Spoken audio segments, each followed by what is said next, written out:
Boa tarde a todos e a todas. Meu nome é Leônia Pinheiro, sou psicóloga sistêmica familiar.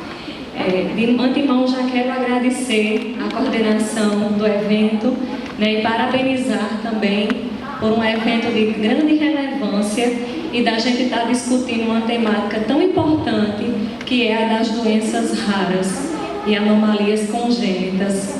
Então, de antemão, já agradeço e já parabenizo também. E a gente vai conversar um pouquinho sobre o esgotamento emocional dos familiares e dos profissionais que cuidam e convivem desses pacientes. Para começar, eu vou ler para vocês um texto, não sei se vocês já conhecem, mas é um texto que é chamado Uma Viagem para a Holanda. E ele diz assim: quando você vai ter um bebê, é como planejar uma fabulosa viagem de férias para a Itália. Você compra uma penca de guias de viagem, faz planos maravilhosos, o Coliseu, o Davi, o Michelangelo, as gôndolas de Veneza. Você pode aprender algumas frases úteis em italiano, é tudo muito empolgante. Após meses de ansiosa expectativa, finalmente chega o dia. Você arruma suas malas e parte várias horas depois. O avião aterriza. A comissória de bordo diz: bem-vindos à Holanda. Holanda? Como assim Holanda? Eu escolhi a Itália.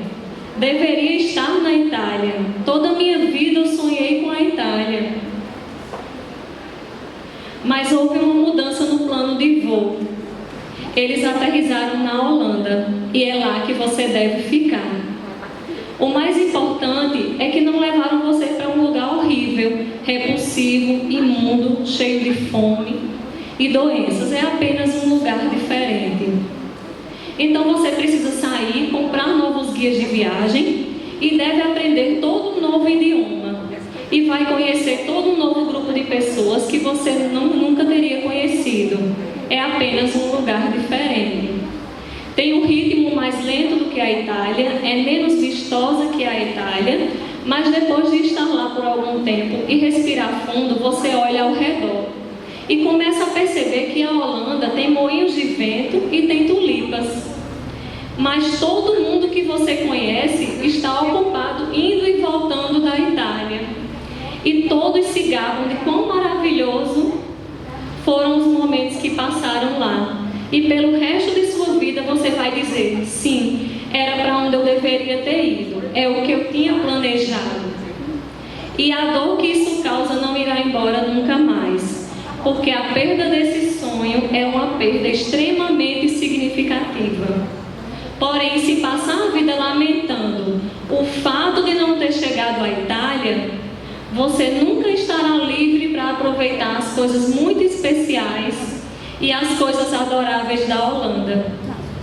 Então, esse texto, ele foi escrito por uma mãe, em 1987, a Emily Poe, e ela fez esse texto porque ela é mãe de uma criança com deficiência. E ela faz essa alusão, a essa viagem tão planejada para a Itália e que aterriza na Holanda. O que a gente chama na psicanálise de berço simbólico. Quando a gente vai estar esperando uma criança, quando a família está esperando uma criança, ela faz toda essa simbologia de quê? De sonhos, de planos, de desejos, de expectativas. Hoje em dia tem o chá revelação, se vai ser menino, se vai ser menina, quais são as cores que eu vou comprar. Então é todo esse ramo de expectativa que se faz em cima da chegada de uma criança.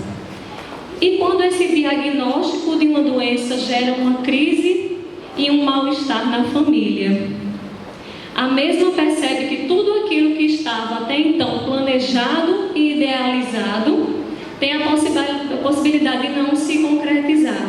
E começam as dúvidas, as preocupações, as angústias: como é que vai ser esse novo, esse diferente? O que é que me espera? Será que vai crescer? Será que vai estudar? E um leque de dúvidas começa a surgir no seio dessa família.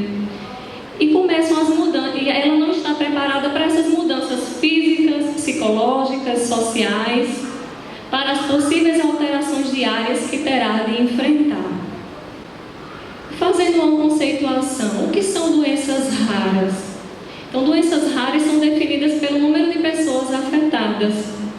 A Organização Mundial da Saúde, a OMS, define doença rara como aquela que afeta até 65 pessoas em cada 100 mil indivíduos. Elas são caracterizadas por uma ampla diversidade de sinais e sintomas, variam de enfermidade para enfermidade e de pessoas para pessoas também.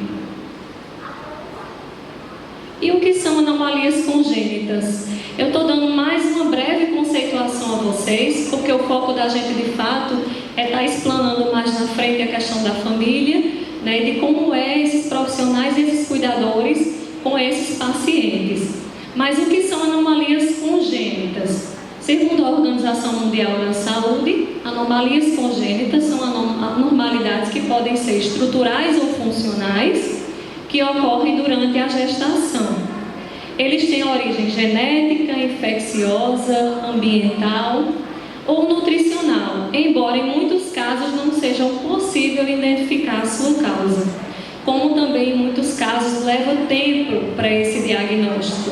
A criança ela nasce com uma deformidade, mas não chegam a tempo a um diagnóstico. Então tudo isso também vai gerando essa aflição nessa família. Eu tenho uma criança com deficiência, eu tenho uma criança com uma anomalia, mas o que é que ela tem? Que não chega a um diagnóstico certo.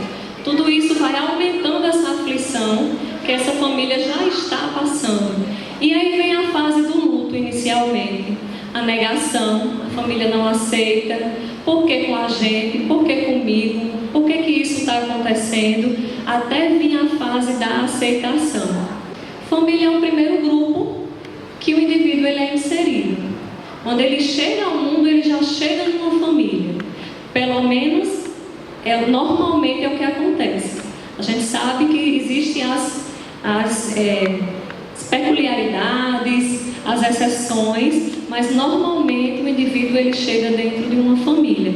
Então é o primeiro grupo que ele é inserido. E é nesse grupo que o indivíduo pertence e tem os direitos e o dever. A família tem o direito e o dever de proteger os seus membros.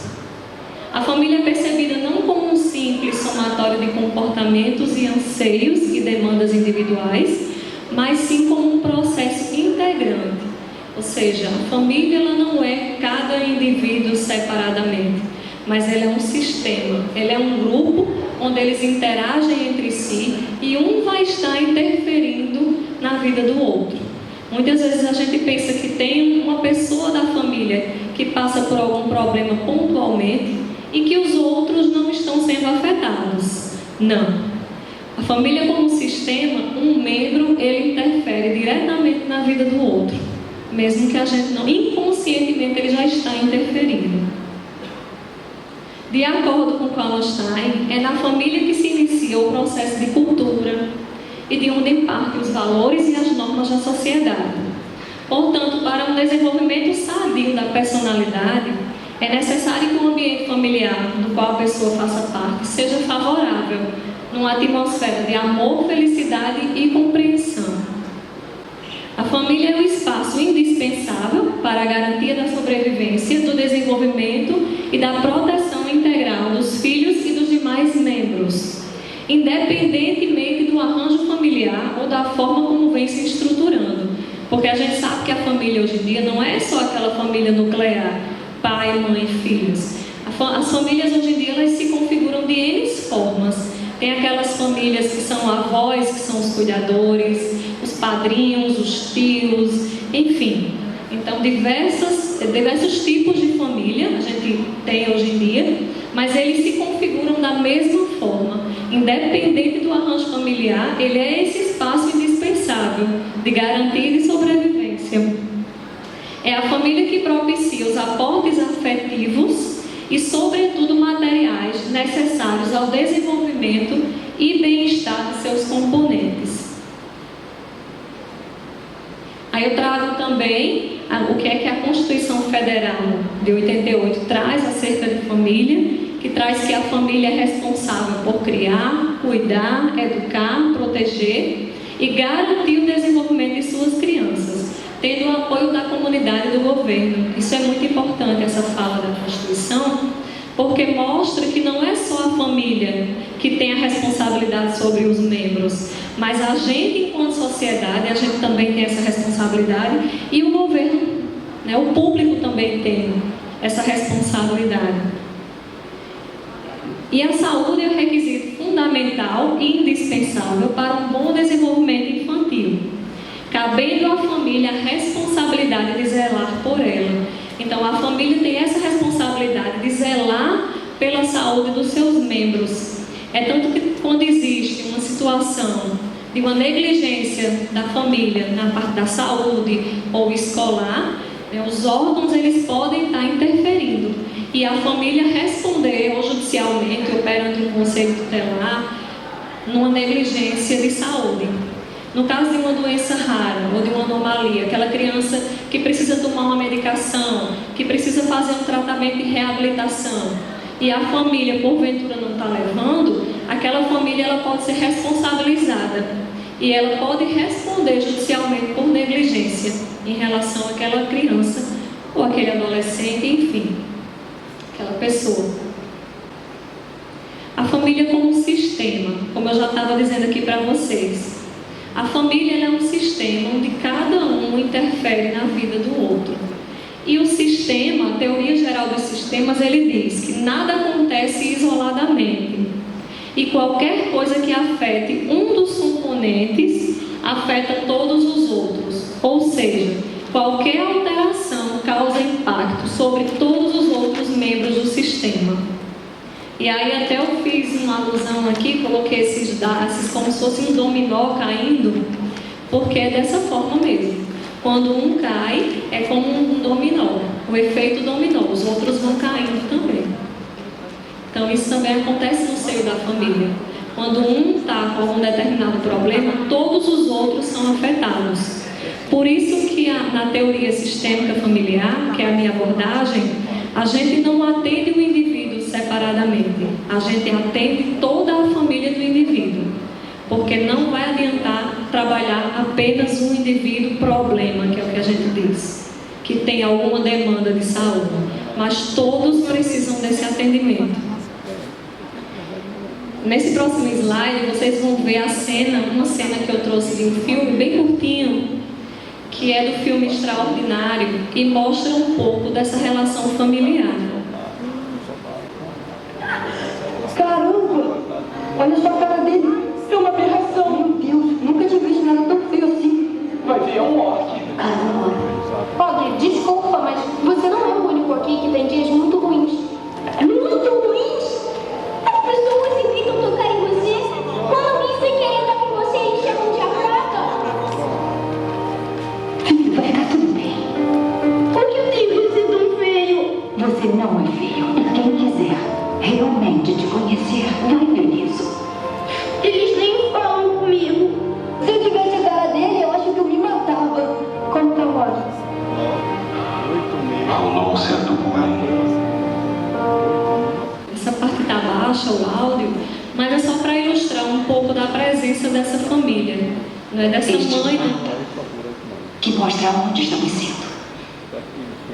E este é um mapa que mostra onde já estivemos. E ele nunca vai ser feio. E seus cabelos brancos?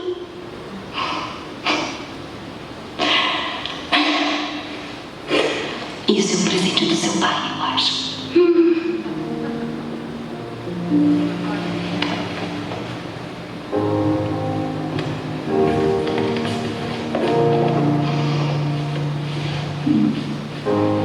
Ele foi só falar com o papai. Como foi seu dia? O meu dia. Então, no filme, né, mostra um pouco o Og, que ele tem uma anomalia congênita, e de como é importante a presença dessa família. Quem já teve a oportunidade de assistir o filme viu que é um filme belíssimo, e de como essa família é importante para o progresso, né, e de como ele se desenvolve bem dentro da escola com a ajuda dessa família. Então vamos falar um pouquinho do esgotamento emocional. A exaustão emocional é como uma bateria descarregada de um celular. A pessoa sente uma fadiga extrema, como se sua reserva de energia tivesse esvaziado. As famílias geralmente elegem um cuidador e esse entra numa espiral, sem direito a descanso, sem tempo para cuidar de si e dos seus interesses, abandonam seus planos profissionais, ficam isolados socialmente e não recebem apoio dos demais familiares. Acontece muito isso deles escolherem muitas vezes é as mães, ou muitas vezes a figura feminina de uma tia, de uma avó, de uma madrinha, para fazer esses cuidados. E esse termina ficando aquele que recebe a sobrecarga e não fica com tempo para si.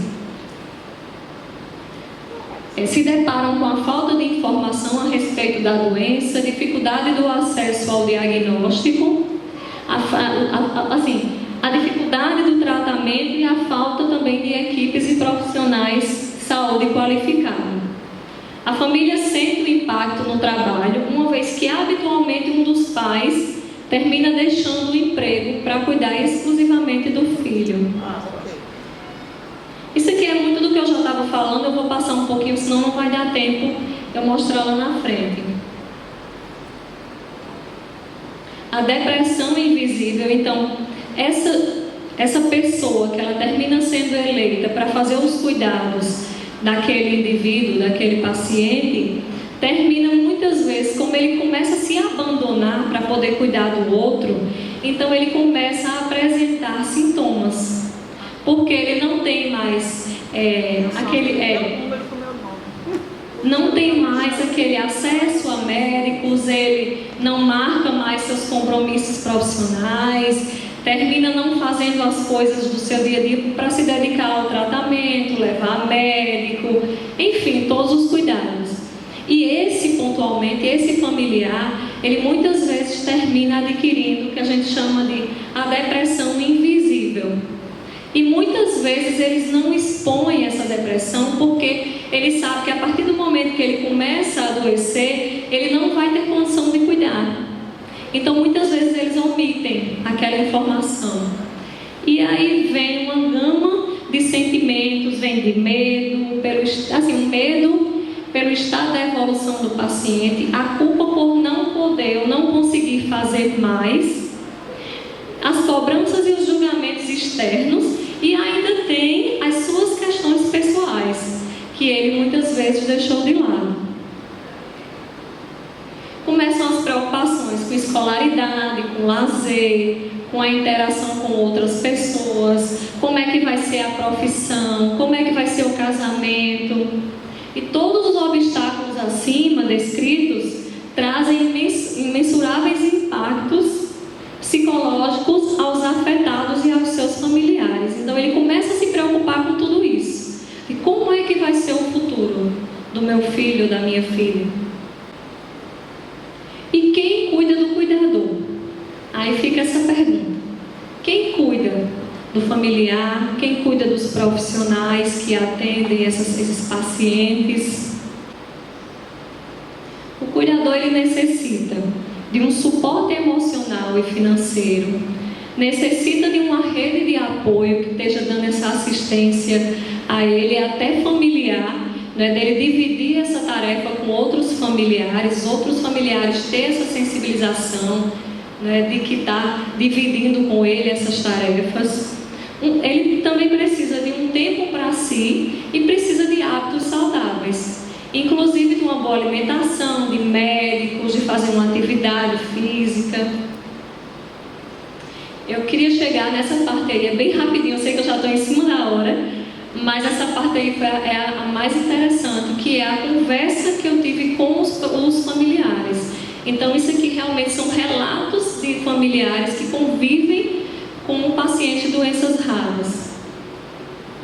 Essa é uma irmã de uma paciente de LAM e ela foi diagnosticada com 27 anos, ou seja, já numa idade bem avançada, e quem acompanhou de perto foi a irmã, por isso que o questionário foi feito com a irmã.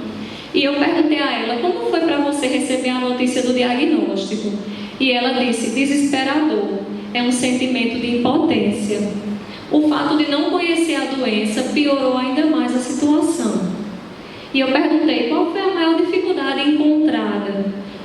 Sem dúvidas, a falta de informação, até mesmo dos profissionais de saúde, que não entendem e não são trabalhados para lidar com doenças raras. Teve ou tem algum acompanhamento emocional? E ela disse não. Numa escala de 0 a 10, o quanto você achou e que você também precisava de um acompanhamento emocional? E ela disse, foi tudo tão intenso que eu não me preocupei comigo, apenas com a saúde da minha irmã. Inclusive, acho que todo tratamento de doença rara deveria incluir um apoio psicológico para a família. Depois que a fase da turbulência passou, eu senti um desgaste emocional enorme. Depois que teve o diagnóstico, essa paciente hoje em dia já é transplantada. Então, assim, aí foi que a irmã caiu e teve esse desgaste emocional. Aqui foi de uma mãe de uma criança com microcefalia. E ela diz, no primeiro momento foi muito difícil, porque cada médico dizia uma coisa diferente. Pensávamos que era genético, porque ainda não tinha associação do Zika vírus. Só depois que ela nasceu que tivemos essa ligação, porque estourou as notícias do Zika na mídia. Depois aceitamos e hoje tentamos fazer de tudo para ela ser muito feliz e independente. E eu perguntei qual era a maior dificuldade e ela disse que a acessibilidade e médicos qualificados. Teve ou tem algum acompanhamento emocional? No começo sim, mas agora não. Numa escala de 0 a 10, o quanto você achou também que precisava de um acompanhamento emocional? E ela disse 8. Então ela achava também que precisava e que precisa de um acompanhamento emocional. Aqui eu peguei esse aqui, foi na OPAS Brasil, não foi um relato que eu fiz presencial, mas também foi de uma mãe, de uma criança com microcefalia. E eu vou pegar só bem rápido alguns trechos, onde ela diz, meu marido entrou em depressão. Então assim, para vocês verem que atinge também os diversos membros da família. A mãe era a cuidadora, mais presente, mas o marido, o pai que entrou em depressão. E ela diz, Grazi já tem 4 anos, o tempo passou e começamos a nos adaptar à vida dela. Como nasceu, como veio, como era, o que podia fazer e o que não. E esse amor pela Grazi começou e também começou uma enorme luta. Hoje é 100% Grazi. Você cuida de todo mundo, mas no final da noite, quem é que cuida da sua mente cansada? E aí é uma reflexão que eu trago para todos nós, né? Seja familiares, seja profissionais que atendem. Você cuida da mente de todo mundo, mas no final da noite, quem é que cuida da sua mente cansada? Até a gente como profissional que atende também essas pessoas, a gente precisa estar bem para poder atendê-las. E eu agradeço vocês terem ficado até agora, né? Agradeço a organização do evento e muito obrigada.